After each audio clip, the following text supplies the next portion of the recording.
Harvesting the cotton plant. Ito siya oh. According sa Google, ang most expensive na cotton ay tinatawag na Sea Island cotton. Hindi ako masyadong familiar nung nakita ko yung picture. Pero sa mga nakakakilala, ito yung dahon, bulaklak niya. Ito ba yung Sea Island cotton? Kasi most expensive siya eh. Tinanggal ko po yung kanyang mga bulaklak at saka ito yung buto niya. Paano ko sanang itanim kung ito yung pinakamahal na klase na cotton? Pero ang tanong, meron kayang bibili nito? Tingnan nyo yung pag-harvest ko nito. Hello sa lahat no. Kumusta kayo dyan? Meron ako ipapakilala sa inyo isang tanim dito sa area sa bundok. Ito yung tinatawag na cotton plant or gapas, bulak sa Tagalog. O kasi para siyang nakikita natin bulaklak lang talaga siya. Kaya siya ginagamit na cotton mismo. Cotton talaga tong klaseng to na tanim. So ito yung kagandahan nito. Meron siyang buto sa loob, tatanggalin nyo lang at may magagamit na kayong cotton. 'Di ba? Napakaganda ng tanim na ito. Marami ito ditong bunga. Yung cotton plant. Libre na yung cotton ninyo. Meron kayang bumibili nito? Baka gusto nyong bumili, magtanim nito. May nag-advise sa akin na maganda daw itong gawin na ilalagay mismo sa unan. Kaya yun, hinarvest ko kasi sayang din naman tong tanim na ito. Yan, kung makikita ninyo itong cotton plant, hindi siya masyadong mataas. Iba to sa kilala ng karamihan na nilalagay sa unan na tinatawag na duldol sa Bisaya. Makikita natin, pwede siyang i-harvest na hindi mo na kailangang umakyat. Sa pagkakaalam ko, nakita ko na sa mga 4 to 5 months, meron na siyang bulaklak kapag itatanim to. Kaya hindi siya masyadong matagal alagaan. Gusto ko sana siyang paramihin, kaya lang iniisip ko yung mga potential ng buyer nito. Pero may nagsabi na hindi daw magandang ilagay as alternative para gawing unan.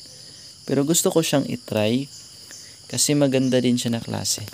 Pero kung merong buyer nitong cotton plant, mas maganda. Tingnan nyo. Kasi mas may encourage tayong magtanim nito at madali lang siyang patubuhin at hindi siya masyadong alagaan. Kaya nakikita ko, gusto kong magtanim nito ng marami. Mas maganda namang itry. Yan. So tataas to masyado kung hindi niyo siya ipoprone. So kung magkakaroon siya ng bunga, kung sobrang siyang mataas, pwede niyo siyang iprone. Marami din akong seeds, baka gusto nyo. Pwede kayo mag-order, mag-comment lang kayo para dyan.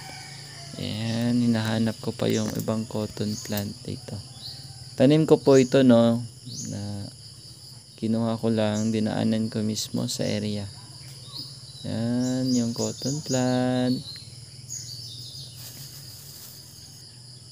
Tingnan nyo pong maigi itong tanim na cotton plant. Kasi baka ito yung Sea Island cotton. Pero kung ito naman yung talaga yung Sea Island cotton na variety or ito talaga na klase, sayang din naman kung hindi ko siya itatanim kasi wala masyadong nagtatanim nito. Ito yung bulaklak niya, ito yung mayayari. Cotton plant. Yan, meron tayong na-harvest oh. Yan, cotton flower tong nakuha natin. Ito yung nangyari oh, tingnan niyo. Tatanggalin nyo lang yung loob nito kasi meron tong buto eh. Ito yung itatanim. Bali, meron sa mga 8 to 9 na seeds ang bawat isa. Ito napakaganda, meron na kayong pamuna sa mukha ninyo.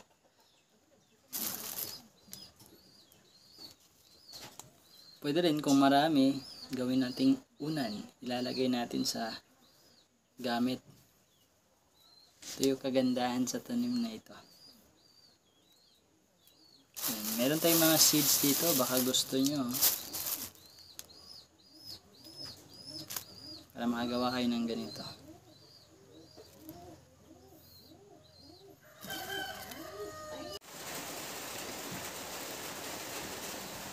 Cotton flower tayo.